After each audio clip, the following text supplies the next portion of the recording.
Intanto buonasera a tutti, passo subito la parola all'assessore alla cultura del Comune di Gemona del Friuli, Flavia Virilli. Benvenuti a tutti e buonasera. Sono qui per portarvi ovviamente il saluto del nostro sindaco, di tutta la giunta e di tutto il consiglio, ma soprattutto a festeggiare quello che è il primo grande evento culturale post-Covid, possiamo dirlo? Perché è stata sicuramente, non sta a me ovviamente ripercorrere tutte le vicende che ci hanno purtroppo impedito di fare festa e di ritrovarci per così tanto tempo, e Sabrina inaugura questa sera una stagione che speriamo sia rinnovata e che con essa insomma possiamo lasciarci almeno una parte di brutti pensieri alle spalle. Gli spettacoli di Sabrina non spetta a me sicuramente introdurli, però è necessario complimentarsi perché riescono sempre a calarsi nel luogo dove lei sceglie di ambientarli, esaltandoli. Questa sera siamo nel sedime di questa chiesa che ha moltissimo significato per tutti noi, ma siamo qui a portare la bellezza e la cultura in una cittadina, in un centro. Questo è molto importante. Richiamo con piacere le parole che 2 giorni fa la nostra Presidente del Senato Casellati ha citato. Ha detto: ricordiamoci bene che in Italia il nostro petrolio è la cultura, è l'arte, è tutto quanto di bello abbiamo. Manifestazioni come queste ce lo ricordano e ce lo fanno toccare con mano, ma soprattutto risvegliano in tutti noi quel senso di comunità che è fondamentale, perché riappropriarci dei nostri luoghi,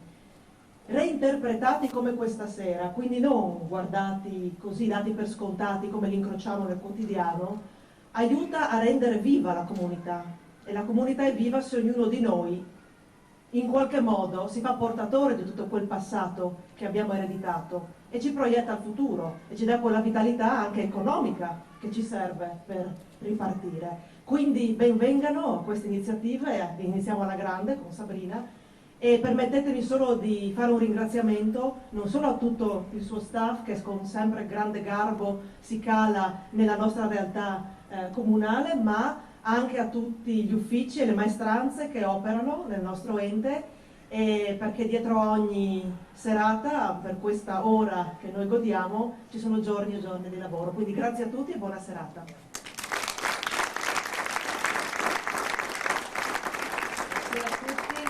E grazie all'assessore Flavio Virilli per queste splendide parole che ci introducono in questo altrettanto splendido luogo. Sì, ogni volta è una sfida, quest'anno è stata davvero dura e difficile reinventarsi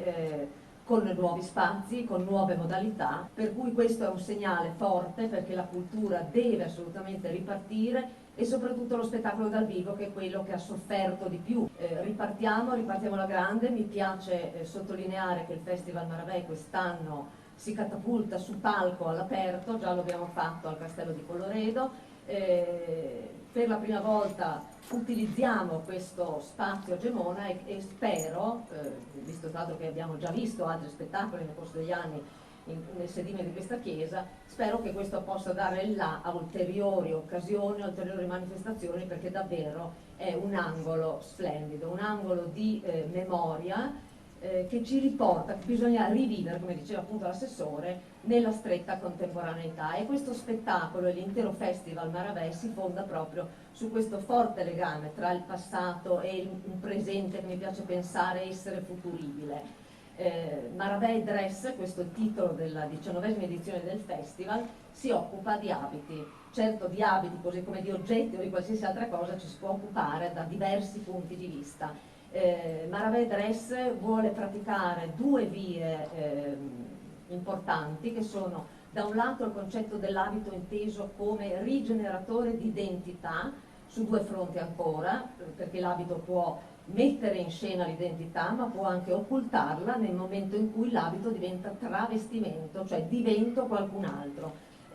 L'altra via che Maravei Dress intende percorrere è quella dell'abito come rigeneratore d'ambiente, altro tema fondamentale, perché se vogliamo vivere bene, il benstare di cui si parla appunto a Gemona, non dobbiamo tralasciare la nostra relazione con l'ambiente, una relazione che deve rigenerarsi andando a ritroso nel tempo per poi proiettarsi, come dicevo prima, nel futuro. Bene, Maravai Dress mette in scena queste diverse vie legate all'abito come oggetto che ci aiuta a mettere in scena la nostra identità. Qui lo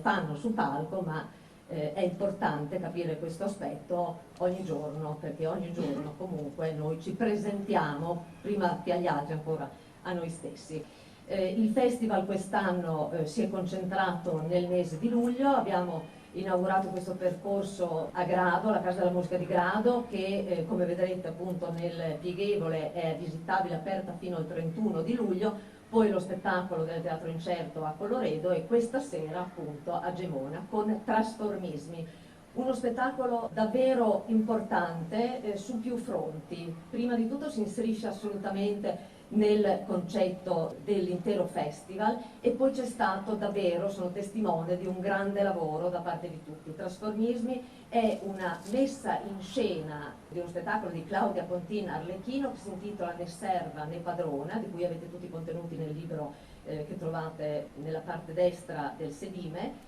Quindi uno spettacolo che lei come attrice, autrice ha ideato e che porta sulle scene di diversi paesi del mondo. Per Maravai Dress l'ha reinventato, mantenendo ovviamente la sua struttura di fondo, ma ha ricostruito, diciamo, alcune parti dello spettacolo in stretta collaborazione con due coreografe, Marina Forgiarini e Martina Tavano, che vedrete su questa scena insieme a Claudia Pontin Arlecchino e insieme anche, perché le danzatrici sono 5, a Sofia Bortolussi, Cabiria Lizzi e Chiara Ferrazzutti.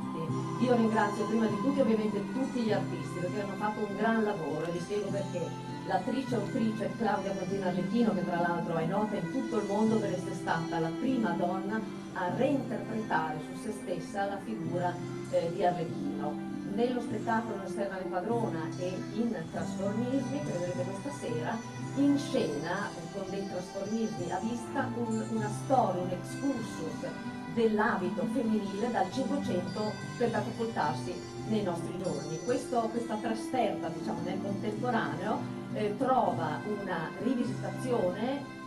davvero uno spettacolo in cui si intersecano continuamente due linguaggi, che è il linguaggio teatrale e il linguaggio coreltico. Due linguaggi tra l'altro che hanno trovato una bella commistione in questo gruppo, diciamo, che ho messo insieme, perché Claudia Pontin Arlecchino è anche danzatrice e quindi tutti i suoi spettacoli c'è questa scena del suo corpo danzante e tutte le danzatrici e le coreografe che vedrete questa sera per lavorare in questo spettacolo hanno incarnato un ruolo anche attoriale seppur senza parole, e questo grazie anche e per gli abiti di Romina Dorigo,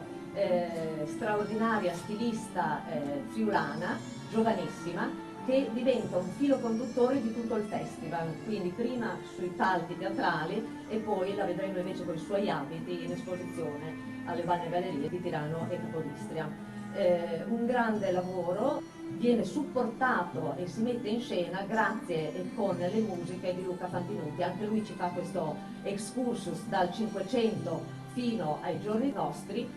grazie ovviamente al comune di Gemona del Friuli, al sindaco, all'assessore alla cultura, ma anche al consigliere Michelangelo Giau per la logistica di questa serata, grazie a Giorgio Valent, senza il quale molte cose non si sarebbero potute fare, grazie al signor Picco, sempre in merito alla logistica, e grazie poi a altre istituzioni,